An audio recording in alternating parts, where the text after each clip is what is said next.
कैसे के जाई सखी रे ससुराल यादवा हमार बड़ी रोता।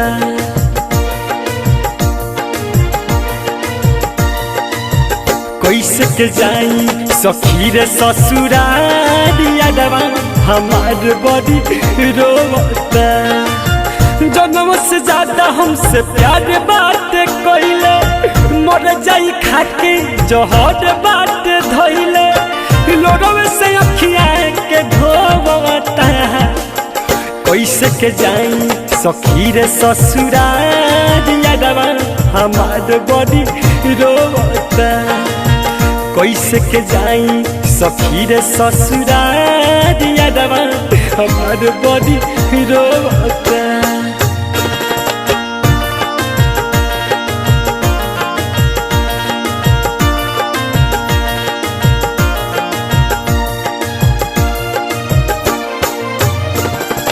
अब तो सखी रे दसरा के भई ललका से नुरावा माथे पधई।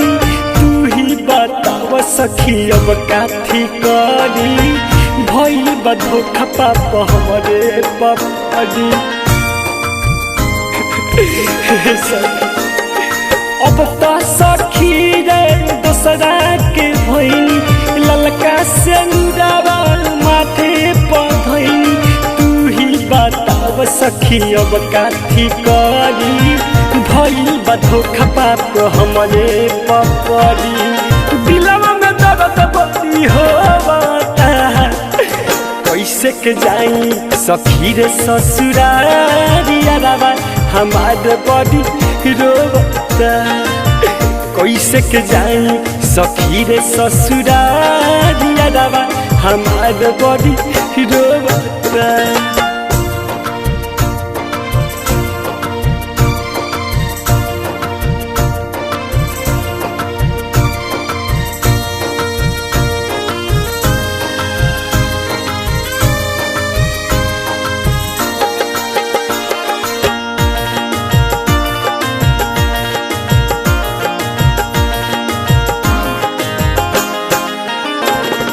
भोरलो पतिलावा नहीं भोराता अपने से अखिया हमरो लोराता।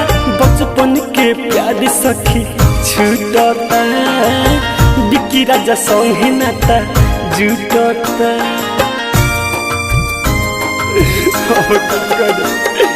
भोरलो पतिलावा नहीं भोराता अपने से अखिया हमरो लोराता। बचपन के प्यार सखी छूटता बिकी राजा संगे नाता जुटता। राइटर थार हमके जो होता। कैसे के जाई सखी रे ससुराल यादवा हमार बड़ी रोता। कैसे के जाई सखी रे ससुराल यादवा हमार बड़ी रोता। Recording by A to Z Dhaka।